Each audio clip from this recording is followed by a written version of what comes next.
அனைவருக்கும் வணக்கம்.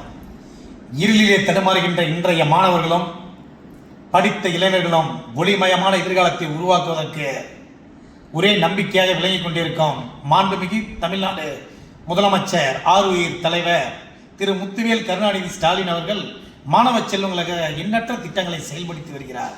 அதிலும் குறிப்பாக முதலமைச்சரின் காலை உணவு திட்டத்தில் தொடங்கி தமிழ் புதல்வன், புதுமை பெண் மற்றும் நான் முதல்வன் திட்டத்தின் மூலம் இன்று மாணவர்களும் இளைஞர்களும் தமிழகத்தில் மிகுந்து கொண்டிருக்கிறார்கள் என்று சொன்னால் மிகையாகாது.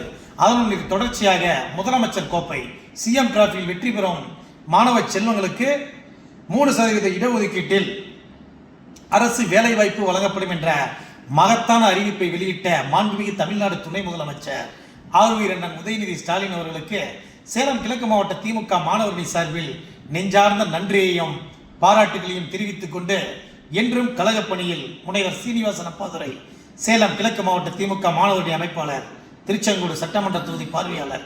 நன்றி, வணக்கம்.